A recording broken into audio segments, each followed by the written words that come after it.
धर्म कितने प्रकार का है? 4। पहला धर्म सामान्य धर्म। सामान्य धर्म किसे कहते हैं?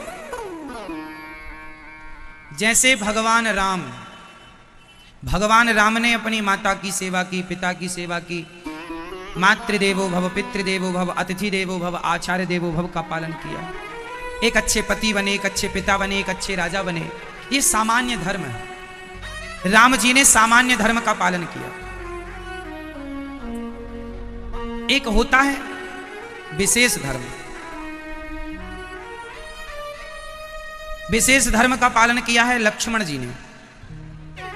ये विशेष धर्म क्या है? लक्ष्मण जी से भगवान राम ने कहा, अच्छा बताओ, लक्ष्मण जी भगवान राम की बात मानते थे कि नहीं? जोर से बताओ। नहीं मानते थे। लक्ष्मण जी राम जी की बात नहीं मानते थे। राम जी ने कहा, लक्ष्मण तुम अयोध्या में रहो, हमारे साथ मत चलो। क्या लक्ष्मण जी ने मानी? बोलो।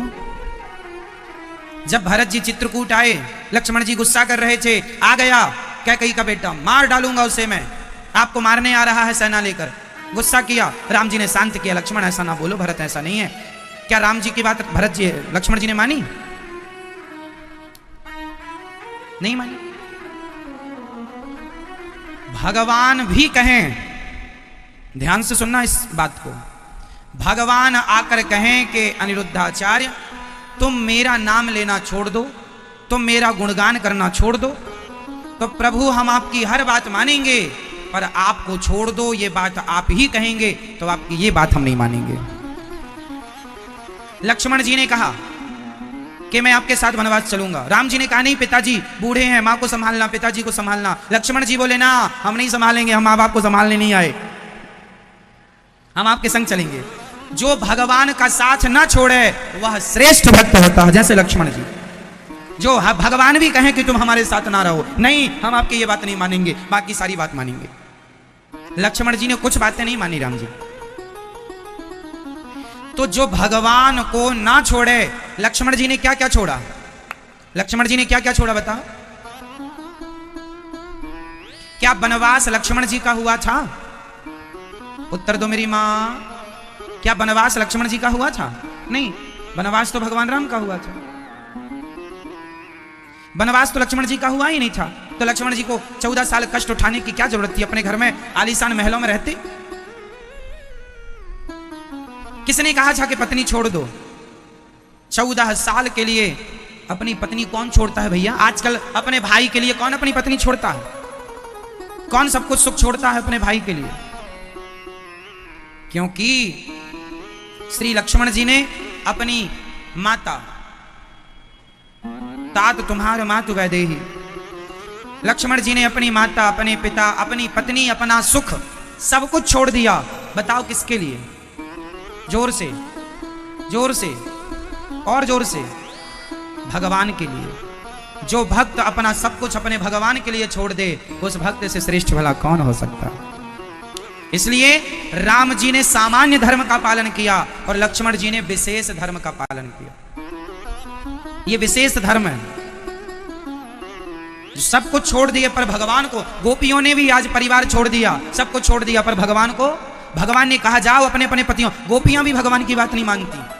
भगवान ने कहा जाओ अपने पति के पास, तुम अपना पति परिवार देखो। गोपियों ने कहा हमारे पति ऐसे वर को क्या वरूं जो जन्मे और मर जाए, वरिये वर गोपाल को मेरे चुनरु अमर कर जाए। हम संसार के पति फोटो हैं, साक्षात पति तो आप ही हैं, सबको छोड़ के आपके पास आई हैं। गोपियां भी बात नहीं मानती भगवान की, भगवान को मानती, भगवान की कुछ बातें नहीं मानती गोपियां। लक्ष्मण जी कुछ बात नहीं मानते, राम जी की बाकी बातें मानते, जो मानने लायक है वो मानते। तो गोपियां भी लक्ष्मण जी जैसी हैं, सब छोड़ देंगे पुत्र परिवार, आपको नहीं छोड़ेंगे। तो ये विशेष धर्म। तीसरा धर्म है विशेषतर। विशेषतर धर्म, इस धर्म का पालन किया श्री भरत जी ने।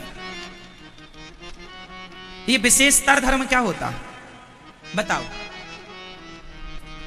भरत जी को क्या मिला? लक्ष्मण जी और भरत जी यदि दोनों को हम देखें तो दोनों में श्रेष्ठ भक्ति आपको किसकी दिखाई पड़ती है? यदि हम लक्ष्मण जी और भरत जी में दोनों में कंपेयर करें तो दोनों में श्रेष्ठ भक्ति किसकी दिखाई पड़ती है? श्रेष्ठ त्याग किसका है? बोलो, आप बताइए, किसका? भरत जी का। तो क्या लक्ष्मण जी का त्याग कम है?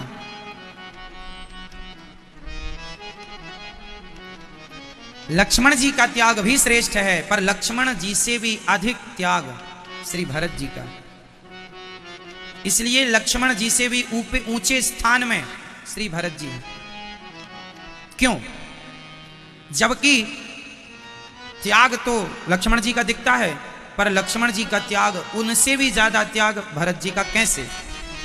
लक्ष्मण जी तो राम जी के साथ रहे हैं, पर भरत जी तो राम जी के साथ भी नहीं थे। पहला तो वो साथ में नहीं थे, नंदीग्राम में थे राम जी के वियोग में। दूसरा, भरत जी 14 साल तक इस गिलानी से जलते रहे कि मेरे कारण मेरे राम को वनवास हुआ, मेरे कारण मेरे माँ ने मुझे ही तो राजा बनाने की बात कही थी, मेरे कारण मेरे राम को वनवास हुआ। ऐसे भरत जी जिन्होंने अपने भगवान के लिए, वो राम जी जमीन में सोते थे तो भरत जी ने गड्ढा खोद लिया। नंदीग्राम में आज भी वो जगह है जहां भरत जी सोते थे, जमीन के नीचे सोते थे। सोते क्या थे? केवल राम राम कहकर रोते थे। जब राम जी चित्रकूट, भरत जी चित्रकूट पहुंचे राम जी से मिलने, और वहां जब राम जी को देखा तो भरत जी खड़े खड़े गिर गए थे, ऐसे राम जी के चरणों में, ऐसे खड़े खड़े जैसे लाठी। पाही नाच कहीं पाही गुसाई, भूतल भूतल पर्यों लकुट की नाई। जैसे लाठी डंडा खड़ा खड़ा सीधा गिरता है, ऐसे राम जी खड़े खड़े सीधे भगवान के चरणों में भरत जी गिर गए। धन्य है भरत जी, जिनका त्याग, जिन्होंने अपनी माँ का त्याग कर दिया। माँ, आपके मुंह में कीड़े क्यों ना पड़ गए जब आपने मेरे राम को वनवास भेज दिया। जो बेटा अपनी माँ, उस माँ का त्याग। देखो, बच्चों को वो माँ बड़ी प्यारी लगती है जिस माँ के पास बहुत पैसा होता है। कैकेयी माँ के पास तो पूरी अयोध्या की सत्ता आ गई थी ना, क्योंकि भरत जी के लिए मांग ली थी। उन माँ के पास तो पूरी अयोध्या का राज्य था, भरत जी को मिलने वाला था। ऐसी माँ जो भरत जी को राजा बनाने वाली थी, ऐसी माँ का त्याग कर दिया भरत जी ने। हमें ना माँ चाहिए ना माँ का सिंहासन। पिता से मांग लिया है, हमारे लिए नहीं चाहिए। तुम्हारे मुंह में कीड़े क्यों ना पड़ गए? भरत जी बहुत रोए हैं। और भरत जी 14 साल जितना त्याग, जितना कष्ट राम जी ने उठाया 14 सालों में, उससे कई गुना ज्यादा कष्ट भरत जी ने नंदीग्राम में उठाया। उनकी त्याग, उनकी तपस्या बहुत श्रेष्ठ है। इसलिए सामान्य धर्म राम जी का, विशेष धर्म लक्ष्मण जी का, विशेषतर धर्म भरत जी का, और भरत जी से भी श्रेष्ठ हैं कौन? बताओ, भरत जी से भी श्रेष्ठ कौन? विशेषतम धर्म चौथा। सामान्य धर्म राम जी ने निभाया, विशेष लक्ष्मण जी ने, विशेषतर धर्म भरत जी ने, और विशेषतम शत्रुघ्न जी ने। लक्ष्मण जी और शत्रुघ्न जी, इन दोनों को देखिएगा। लक्ष्मण जी किनकी सेवा करते हैं? भगवान की। और शत्रुघ्न जी किनकी सेवा करते हैं? भगवान के भक्त की। यदि राम जी श्रेष्ठ पूर्ण रूप से भगवान हैं, तो भरत जी भी श्रेष्ठ पूर्ण रूप से भक्त हैं। राम से बड़ा कोई भगवान नहीं, तो भरत जी से बड़ा कोई भक्त नहीं। तो राम जी की सेवा में लक्ष्मण जी हैं, तो भगवान की सेवा कौन कर रहा है? जोर से, जोर से बोलो, बोलो मेरी माँ। राम जी की सेवा कौन? लक्ष्मण जी। और भक्त की सेवा कौन? भरत जी, मतलब भक्त। भरत जी की सेवा कौन? शत्रुघ्न जी। तो भगवान की सेवा करने वाला इतना श्रेष्ठ नहीं है जितना श्रेष्ठ भगवान के भक्त की सेवा करने वाला श्रेष्ठ। इसलिए दासानुदासो भवितास्मि भूया, इसलिए दासों के दास की सेवा। इसलिए हमारे श्री संप्रदाय में गुरु चरणों की सेवा कही जाती है। गुरुजनों, क्योंकि गुरु भगवान के उपासक हैं। हम भगवान के डायरेक्ट क्या उपासना करें? हम गुरु जी की उपासना करें, हम गुरु जी की सेवा करें। दासानुदासो भवितास्मि भूया। हमारे यहां आचार्य चरणों की पूजा होती है, गुरुजनों की पूजा होती है। श्रेष्ठ कौन है? भगवान के पुजारी, भगवान का पूजा करने वाला श्रेष्ठ नहीं, जो भगवान के भक्तों का दास हो, भक्तों का पुजारी हो, वो श्रेष्ठ है। इसलिए भगवान कहते हैं जिसने मेरा पांव पकड़ा है, जब हाथी ने भगवान को बुलाया तो भगवान ने हाथी का उद्धार किया, पर हाथी के पहले हाथी का पांव पकड़ने वाले मगर का उद्धार किया। क्यों किया? क्योंकि मगर ने किसका पांव पकड़ा? हाथी का। और हाथी कौन है? भक्त है। हाथी भक्त का उद्धार बाद में किया भगवान ने, भक्त के चरण जिसने पकड़ रखे हैं उसका उद्धार पहले कर दिया। यही है दासानुदासो भवितास्मि भूया। इसलिए भक्तों की भक्ति विशेष कही गई है। जो भक्त हैं आप उनकी सेवा करो।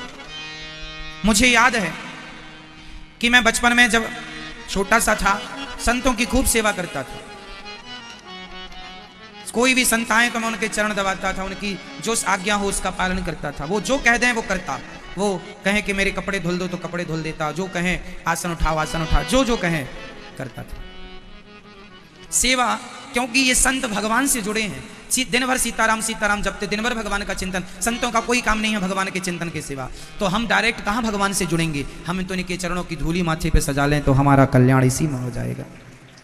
इसलिए दासानुदासो भवितास्मि भूया। तो श्रेष्ठ भक्ति किसकी हुई? चारों में श्रेष्ठ कौन हुआ फिर? राम लक्ष्मण भरत शत्रुघ्न। चारों में श्रेष्ठ कौन? कौन? श्री शत्रुघ्न जी महाराज।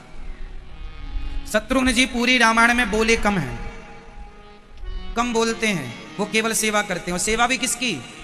भारत जैसे भक्तों की सेवा। भारत जैसे भक्तों की सेवा धन्य है। सोचो कि भरत जी की सेवा श्री शत्रुघ्न जी ने की। अच्छा ये चारों कौन है? राम जी कौन है, लक्ष्मण जी कौन है, भरत जी कौन है, शत्रुघ्न जी कौन है? बताओ कौन है ये? राम जी कौन है? पहले तो राम जी का परिचय दो। राम जी कौन है? साक्षात कौन? कौन? साक्षात श्री मन नारायण है। ये साक्षात श्री हरि है, नारायण ही राम है। ठीक है। फिर लक्ष्मण जी कौन है? जोर से बोलो, और जोर से। शेषावतार, शेष नाम, साक्षात शेष अवतार श्री लक्ष्मण जी शेषावतार हैं। और भरत जी कौन है? भरत जी कौन है? नहीं पता? भरत जी, अब यहां देखो ये रखे हैं सामने, इन दो में से एक भरत जी हैं, बताओ कौन? इन दो में एक भरत जी हैं, बताओ कौन है? शंख और चक्र, इन दोनों में एक भरत जी हैं, बताओ कौन? चक्र के अवतार हैं भरत जी या शंख के? आप बताओ किसके? शंख के अवतार हैं भरत जी, और चक्र के अवतार हैं साक्षात शत्रुघ्न जी महाराज। चक्र के, सुदर्शन चक्र के अवतार हैं। तो भगवान का पूरा परिकर है राम लक्ष्मण भरत शत्रुघ्न। भगवान जहां भी जाते हैं शंख चक्र लेकर जाते हैं, हाँ या ना? होते ना? शेष भगवान, भगवान आपने तिरुपति बालाजी का कभी दर्शन किया हो तो भगवान के हाथ में शंख चक्र है। बिना शंख, जब भगवान प्रकट भये, जब राम जी पर भय प्रकट कृपाला दीन दयाला कौशल्या हितकारी हर्षित महतारी मुनि मनहारी, वहां भी भगवान जब प्रकट भये हैं ना तो शंख चक्र लेकर चतुर्भुज रूप में प्रकट भये हैं। बाद में मां के कहने से दो हाथ कर लिए। जब भगवान कृष्ण प्रकट भये तो तमद्भुतम बालक मम्बुजेक्षणम चतुर्भुजम शंख गदायुधायुधम लिखा। भगवान कृष्ण प्रकट भये तो शंख और चक्र लेकर के प्रकट भये। भगवान कभी शंख चक्र के बिना आते ही नहीं है। इसलिए हमारी श्री संप्रदाय में पंच संस्कार होते हैं। पहला संस्कार मंत्र होता है, फिर शंख चक्र, नाम होता है नामकरण, फिर तिलक संस्कार, मंत्र संस्कार, तिलक संस्कार, नामकरण संस्कार, और चौथा संस्कार शंख, और पांचवा चक्र। शंख चक्र जब तक भुजा में अंकित ना किए जाएं तब तक गुरु दीक्षा पूरी नहीं होती। धनुष बाण भी श्री रामानंदाचार्य संप्रदाय में धनुष बाण दिए जाते हैं, और श्री संप्रदाय में शंख चक्र दिए जाते हैं, भुजाओं में अंकित किए जाते हैं, गरम करके लगाए जाते हैं। गरम मतलब बहुत तपाया नहीं जाता, पर साधु समाज में तो बहुत गरम करके लाल करके लगाया जाता है, निशान बना रहे। बिल्कुल तपा करके, लाल करके, बिल्कुल गर्मा गर्म निशान पड़ जाए, ताकि शंख चक्र अंक दिखाई पड़े। पर आप गृहस्थों के लिए हम लोग हल्का सा लगाते हैं ताकि आपको कोई तकलीफ ना हो। पर संतों को पूरा तपाया जाता है। स्वामी जी भी जब मंत्र लिए होंगे तो इन्हें भी धनुष बाण मिला होगा। धनुष बाण श्री रामानंदाचार्य संप्रदाय में धनुष बाण की परंपरा है और श्री संप्रदाय में श्री शंख चक्र की परंपरा है।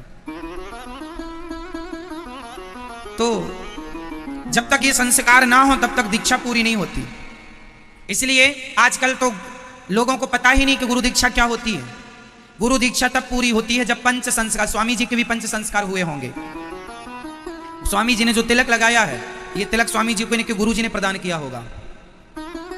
स्वामी जी को मंत्र दिया होगा, मंत्र तिलक, इनका जो नाम है वह नाम भी इनके गुरु जी ने इनको दिया होगा। इनके अपने नाम तो पुराना डिलीट हो गया। जैसे शादी के बाद लड़की का नाम गोत्र बदल जाता है, ऐसे संत समाज में दीक्षा के बाद बच्चे का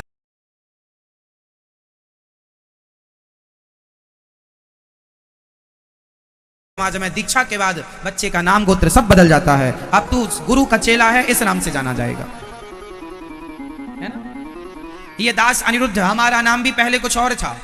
जब हमारा पंच संस्कार हुआ तब हमारे गुरुजी ने हमें नाम अनिरुद्धाचार्य दिया। हमारे गुरुजी ने हमें, जो कि गुरुजी अभी हमारे गुरुजी का आशीर्वाद हमें मिलता रहता है, अभी हैं हमारे गुरुजी और आशीर्वाद बनाए रखते हैं दास पर। श्री संप्रदाय से जोड़ करके हमें उन्होंने कृतार्थ किया है। तो हमें नाम हमारा पहले था दूसरा, नाम था पहले अनिल कुमार तिवारी। क्या नाम था? अनिल कुमार तिवारी। फिर गुरुजी ने अनिरुद्धाचार्य किया। आप हमारे गुरुजी हैं, परम विद्वान। गुरुजी ने और गुरुजी के पिताश्री ने भागवत जी पर श्री माधव सेवा टीका लिखी है। परम विद्वान। गुरुजनों का आशीर्वाद जब मिल जाए, गुरुजनों की चरण धूलि मिल जाए, हम तो मूर्ख अज्ञानी व्यक्ति हैं, पर जब गुरु कृपा हो जाती है तब कुछ बोलने की, कुछ कहने की सामर्थ्य प्राप्त हो जाती है। गुरु कृपा से, भगवत कृपा से। गुरु की कृपा हुई तो भगवान की कृपा हुई। हम भगवान को नहीं जानते थे, जब गुरु को जाना तो भगवान को जाना। इसलिए भगवान से भी ऊंचा स्थान गुरु का है, क्योंकि भगवान को भी हमने बाद में जाना ना। पहले हमें गुरु मिले, उन्होंने बताया कि ये राम है, ये कृष्ण है, ये भगवान है, इनकी ये महिमा है, तब हम जाने के कुछ राम होते हैं, कृष्ण होते हैं। गुरु ना मिलते तो हम सारी जिंदगी अज्ञान में गुजार देते। हाँ या ना। इसलिए गुरु महिमा विशेष है, गुरु कृपा विशेष है। तो पंच संस्कार होते हैं। जब ये पंच संस्कार हो जाएं तब आपकी दीक्षा पूरी होती है। फिर गुरुजी अब आपको भगवान के श्री चरणों में समर्पित करते हैं। समर्पित हो जाओ, स्वीकार करेंगे गोविंद अब आपको भगवान श्रीमन्नारायण। हमारी श्री संप्रदाय में श्री रामानुजाचार्य भगवान, जिन्होंने, जो लक्ष्मण जी के अवतार इस धरती पे आए और उन्होंने खूब धर्म का प्रचार किया, जन जन तक भगवान के नाम को पहुंचाया। हमारे श्री रामानुजाचार्य जी स्वामी जी जो हैं 1000 साल पहले आए। कितने साल पहले?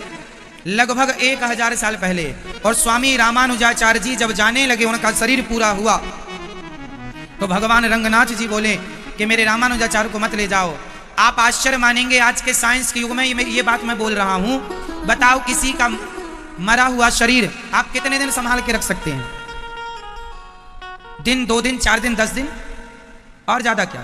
लेकिन 1000 साल पहले श्री रामानुजाचार्य भगवान का शरीर पूरा हुआ। आज तक उनका वो मृत शरीर, आज भी उनका शरीर माँ श्रीमन्नारायण के चरणों में, अर्थात रंगनाथ भगवान के मंदिर में आज भी, सामने भगवान जी के सामने आज भी है। आप लोग दर्शन कर सकते हैं। 1000 साल पुराना उनका शरीर, जस का तस ये शरीर, यही शरीर। मतलब वो सामान्य पुरुष तो है नहीं, ये श्री रामानुजाचार्य स्वामी जी आप टीवी पे देख रहे हैं। श्री संप्रदाय की ये महिमा है कि यहां श्री की कमी नहीं होती, मां लक्ष्मी की कमी नहीं होती। और स्वामी जी जब शरीर पूरा हुआ, जाने लगे, तो रंगनाथ भगवान रो पड़े, मेरे रामानुज को मत ले जाओ।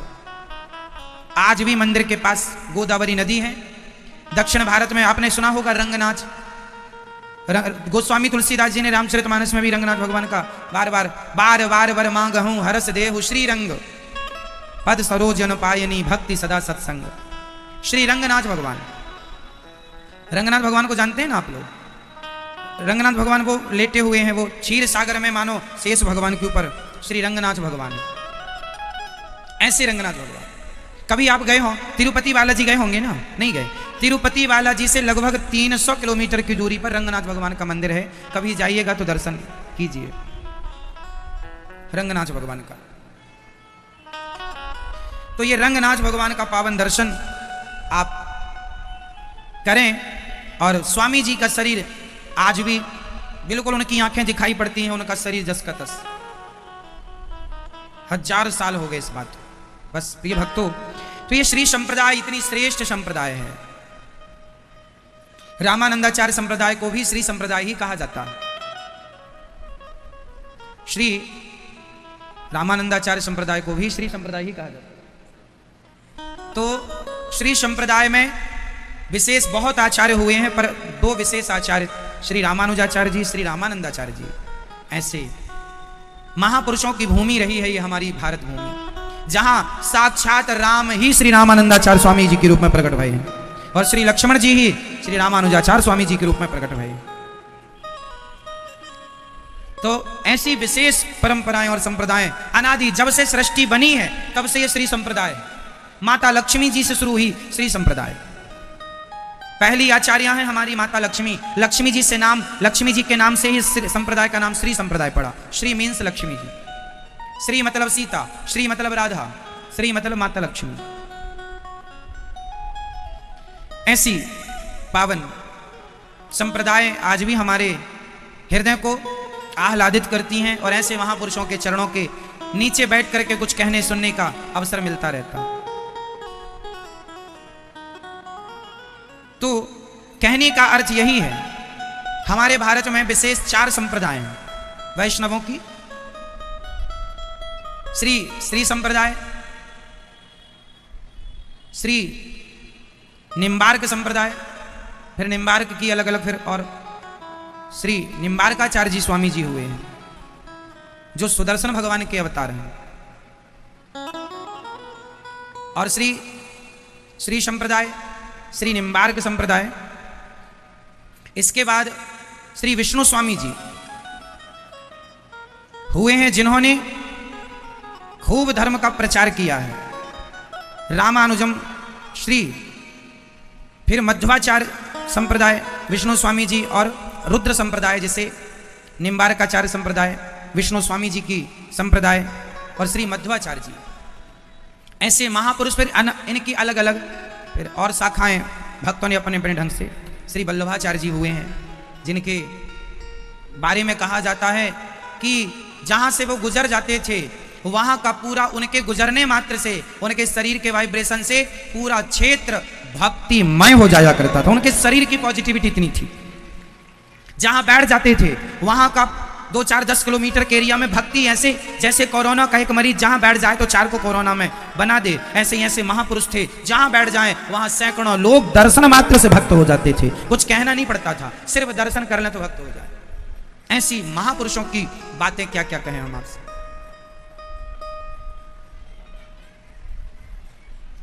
रामानुजम श्री चक्रे मध्वाचार्य चतुर्मुखा श्री विष्णु स्वामिनम रुद्रो निम्बादित्यम